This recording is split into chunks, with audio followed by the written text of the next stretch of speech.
Hi everyone! Today's presentation delves into the crucial role of the Monetary Board of the Bangko Sentral ng Pilipinas. We'll explore its compositions, powers, and responsibilities in shaping the Philippines' monetary policy and ensuring a stable financial system. Get ready to understand how this influential body impacts our economy. The Monetary Board of the Bangko Sentral ng Pilipinas, which is important for the economic policy of the country because the Monetary Board is the highest policy-making body of the Bangko Sentral ng Pilipinas. It is composed of 7 members who are appointed by the President of the Philippines for a term of 6 years. The Monetary Board is responsible for setting policies that guide the country's monetary system, banking, regulation, and financial stability. Governor of Bangko Sentral. The Governor of the Central Bank is Eddie M. Remolona Jr., Chairman of the Monetary Board. He is the head of a department and must be confirmed by the Commission on Appointments because if he is unable to attend the meeting, he can delegate a deputy governor to be his alternate. And if the board chooses one of its members to be the acting chairman. Cabinet member. Ralph G. Recto is a cabinet member designated by the President. If a cabinet member is unable to attend, the undersecretary of his department may be sent as an alternate. 5 private sector members. The last 5 full-time private sector members are Benjamin E. Jokno, Romeo L. Bernardo, Rosalia B. De Leon, Walter C. Wasmer, and Jose A. Querabin. Here are the 5 members from the private sector, all of them full-time. In the first appointment, 3 of them will serve for 6 years and the other 2 for only 3 years. Reappointment is allowed only once because it cannot be more than 2 terms. So there are 4 membership rules and the first one is vacancies.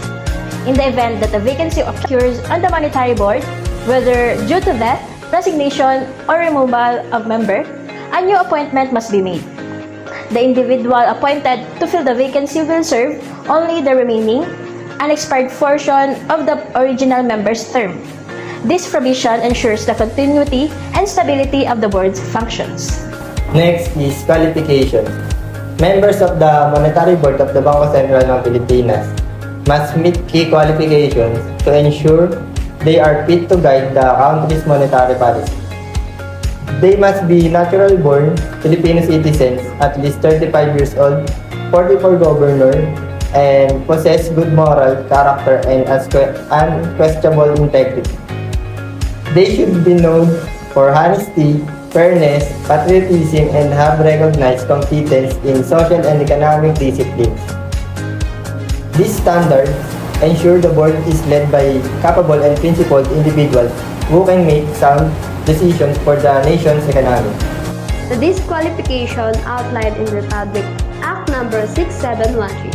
A monetary board member cannot hold any position or have any financial interest in any bank, quasi-bank, or institution under the Bangko Sentral's supervision. They must resign and divest themselves of any such interest before assuming office. Private sector members of the Monetary Board cannot hold any other public office or employment during their term. However, anyone who has been involved with a multilateral banking or financial institution or has a substantial interest in a Philippine private bank within the past year cannot serve on the Monetary Board. Similarly, a Monetary Board member cannot work for such an institution for 2 years after their term ends, unless they are serving as an official representative of the Philippine government. The President may remove any member of the Monetary Board. First, disqualification. If a member becomes disqualified under Section 8 of the Act. Second, incapacity. If a member is physically or mentally incapacitated for over 6 months. Third, fraudulent or illegal activities. If a member engaged in illegal acts against the interest of the Bangko Sentral. And lastly, loss of the qualifications. If a member no longer meets the qualifications specified in Section 8. The Monetary Board meets at least weekly. A meeting can be called by the governor or any two other board members. A quorum requires 4 members present, including the governor or their designated alternate. At least 4 members must concur for any decision. The Bangko Sentral keeps detailed records of all monetary boards, including transcripts. Modern technologies like teleconferencing and video conferencing may be used for meetings. Section 12 provides for the right of deputy governors of the central bank to attend meetings of the Monetary Board, even if they are not officially members of the board. According to the law, they are allowed to participate in the discussions and deliberation of the board through the right to speak or be heard in their views, suggestions, or opinions. Although they do not have the power to vote or make final decision, their presence is still important because they can provide important information, explanations, and recommendations that will assist the board in making sound decisions on economic and financial matters of the country. This provision demonstrates the importance of collaboration and consultation among officials within the central bank. The salary of the governor and the members of the monetary board from the private sector shall be fixed by the President of the Philippines at a sum commensurate to the importance and responsibility attached to the position. The President of the Philippines is the one who sets or decides the salary of the governor and the monetary board members of the Bangko Sentral ng Pilipinas. They have different roles and their salary should match the roles, responsibilities, and importance of their positions, meaning the more critical or demanding the job is, the higher the salary they get. Section 14 sets forth the policy that members of the monetary boards must follow in the event that they have a personal interest or financial gain in the matter to be discussed at the board meeting. According to the law, specifically Republic Act No. 6713 or the Code of Conduct and Ethical Standards for public officials and employees, all government officials are expected to act with integrity, transparency, and impartiality.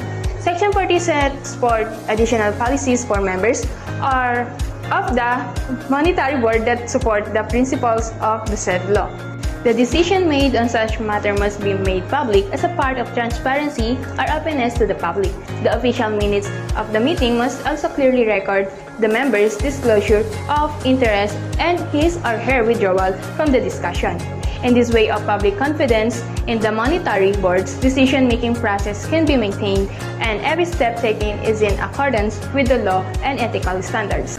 Monetary Board has a responsibility to ensure the accountability, integrity, and sound decision-making in the financial and banking system. Because Monetary Board is a country's central bank known as the Bangko Sentral ng Pilipinas, the new Central Bank Act, Monetary Board and the Bangko Sentral issued the rules and regulations that shall be reported to the President and the Congress within 15 days from the date of their issuance. Rules and Regulations. Monetary Board creates the framework needed for a well-functioning, stable, and transparent financial system, which is essential for economic growth and development. The Monetary Board will oversee the management, operation, and administration of the BSP, reorganize personnel, and issue necessary rules while maintaining exclusive supervision and control over its legal unit. HR, or Human Resources. The Monetary Board governs the central bank and one of its responsibilities is to ensure effective management of its personnel. Monetary Board requires competent, ethical, and well-trained personnel. One of the regulations of human resource in Monetary Board is Republic Act 6758, Compensation and Position Classification Act of 1989, that states the compensation and wage structure of the employee whose position fall under salary grade 19 and below shall be in accordance with the rates prescribed under Republic Act 6758. Budget. The central bank performs vital functions like regulating banks, managing inflation, issuing currency, and supervising the payment system. An annual budget ensures these activities are properly funded and managed. Operation. Monetary Board must introduce effective administration and operation because it is responsible for ensuring the central bank function efficiently, transparently, and in alignment with its legal mandate to a safety, monetary, and financial stability. Laws and regulation. Bangko Sentral is advised by external counsel that the person to be indemnified did not commit willful violation of this act, perform in the evident bad faith or with gross negligence. The Monetary Board empowers the Republic Act to formulate and enforce regulations significant to carry out monetary and supervisory functions. So, in this part, this is not the literal responsibilities of the Monetary Board or probably their roles. Instead, this is their responsibility in terms of their professionalism and confidentiality. The release of any confidential information, including details of the Monetary Board's discussions or decisions, or sensitive operations of the Bangko Sentral, unless such disclosure is made in the course of official duties within the Bangko Sentral or has been previously authorized by the Monetary Board or the Governor. It is the disclosing confidential information or Monetary Board decisions or operations of the Bangko Sentral, unless done for official duties or with prior approval from the Board or Governor, meaning the entire organization has a responsibility not to arbitrarily disclose information unless authorized and required to be disclosed to the public. Because there are issues that are not simply made public because they still require approval and whatever it is really necessary to release them to the public.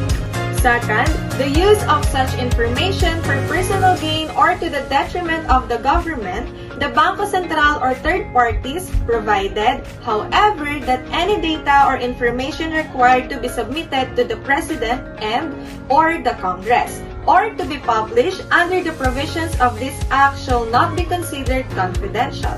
So meaning to say, using this confidential information for personal gain like making money or getting an unfair advantage or in a way that harms the government, the Bangko Sentral, or other people is not allowed.